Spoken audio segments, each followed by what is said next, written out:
આ શ્રીમદ ભાગવત સાક્ષાત ભગવાનનું સ્વરૂપ છે. સહેજે કોઈને ક્યારે મળતું નથી.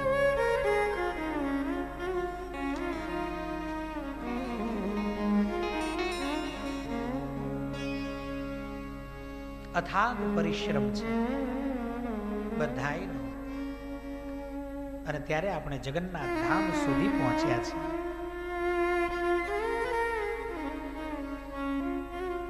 લગભગ બરાબર 11:15 વાગે ઊંઘ આવી, આંખ બંધ થઈ, 15-20 મિનિટ થઈ હશે. ત્યાં તો એટલો બધો અવાજ સંભળાયો, બારણું ખોલીને બહાર આવ્યો. મેં કીધું શું થયું? મહારાજ કઈ થયું નથી, તમે તમારે હુઈ જાઓ, આ તો બીજા મહેમાન આયા આપણા કૃષ્ણ કનૈયા.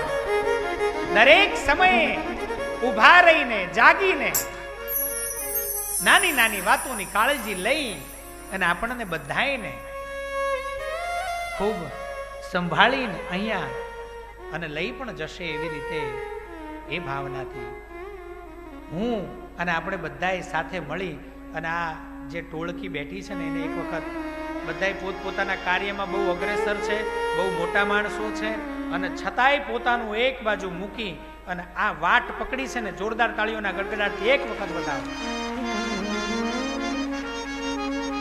ધન્ય હો, ધન્ય હો. ખૂબ ખૂબ આશીર્વાદ વ્યાસપીઠ ઉપરથી. ખૂબ આવો 2 મિનિટ ભગવાનની ધૂન આમાંથી બહાર આવી અને પછી શ્રીમદ ભાગવતજીના મહાત્મ્યને સાંભળીએ. રિંકેશભાઈ ને અમે જોડાયેલા હતા લગભગ 2 મહિનાથી. એટલે બધા મળવા પણ સાથે જ આવેલા. હર્ષદભાઈ ને બધા, દિનેશભાઈ ને બધા સાથે હતા. સમાજની વાત નથી કરતો, વાત બધી જ કથાની જ હશે અને એ ભાગવતજીની જ વાત કરું છું. જ્યારે પણ સમય ઓછો મળતો હતો એમને, વાત થોડી ઓછી થતી હતી, પણ જ્યારે પણ ફોન આવે ને, મહારાજ રંગ રાખી દેવાનો છે, આનંદ કરાવી દેવાનો છે, એટલો ઉલ્લાસ એમના અવાજમાં, એટલો બધો હરખ હોય ને. મને એ વખતે એમ થાય કે અત્યારે હાલ અહીંયા વ્યાસપીઠ હોય ને તો એ વખતે અહીંયા બેસીને કથા ચાલુ કરું. પણ એમને વાત શું કરી ખબર છે? કથા તમે સરસ કહેજો. પછી એમને એવો વિશ્વાસ આવ્યો કે કથા સરસ થશે. પછી બીજી વાત આવી, મહારાજ આખ્યાન કહેજો કંઈક. કઈ વાત, આ 2 સત્ર પૂરા થાય એટલે તમને ખ્યાલ આવી જશે કેવી કથા થાય છે અને કેવી થશે ને. હજી તો આ બધા વારાફરતી ત્યાંથી બધા પ્લેન બાંધી નીકળ્યા છે. આપણે તો અરજી લખી છે, મૂકી છે. એ જેમ જેમ આવતા જશે ને એમ આમાં ઉજાસ અને હરખ ભરાતો જશે અને બધાનો ભેગો થશે. અને પછી એ જે ફૂટશે ને, જે વખતે મટકી ફૂટશે ને, એ તમારો ને મારો હૈયાનો જે હરખ એ હિલોળે ચડેલો એ માટલીની અંદર જઈને ફૂટશે.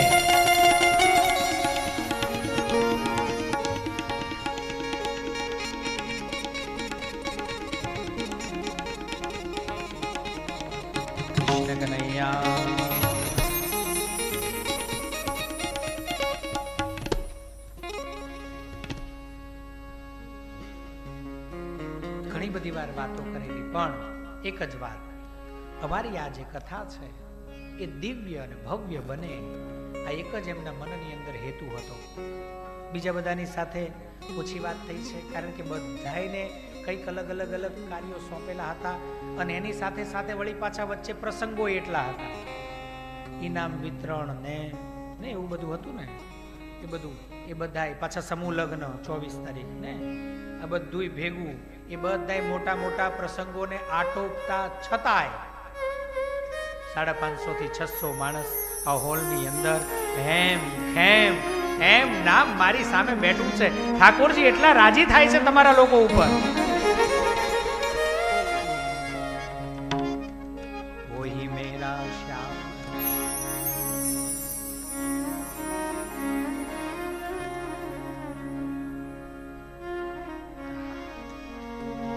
મને આમ અંદરથી એટલું બધું આમ નીકળે છે ને, હિલોળા મારે છે. એમ થાય શું કહી દઉં શું રહી જશે, શું કહી દઉં શું રહી જશે. પણ જ્યારે લિંક જોડાઈ જાય ને ત્યારે શબ્દોની હાર માળા હોય, શબ્દો પડાપડી કરતા હોય, હું પહેલો હું પહેલો. એમાં ક્યારેક કંઈક વાત રહી જાય, ક્યારેક વધારે થઈ જાય. પણ ક્યારે જ્યારે આ ભાન ભૂલાય નો, ઊભું થઈને નાચવાની ઈચ્છા ક્યારે થાય ખબર છે? જ્યારે આ છે હું કોણ છું આવું ભૂલાઈ જાય ત્યારે. હું શાસ્ત્રીજી, હું કથાકાર, પછી આવું ને આવું મનમાં રહે ને તો મારા પગ થીરકે નહીં, મારા મનની અંદર આનંદ ના હોય. પણ આ બધું એ પછી પહેલા હું આનો છું અને આનું જ રહેવાનું છે. તો એ આનંદ, એ ઉલ્લાસ, એ હરખ બહાર આવે. એવા શ્રી ઠાકોરજીના ચરણ કમળમાં શત વંદન સાથે આ યાત્રા ભગવાન તમારા ને મારા ઘર સુધી સમૂળ સંપન્ન કરે એવા આશીર્વાદ ભગવાન જગન્નાથજીના. અને હજી આ આપણા જે આયોજકો છે એને બળ પ્રદાન કરે.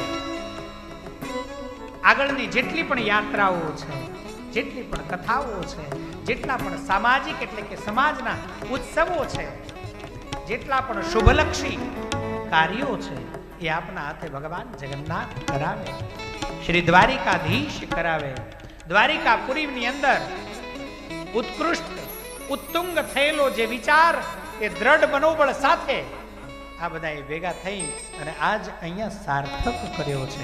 કૃષ્ણ કનૈયા કી જય.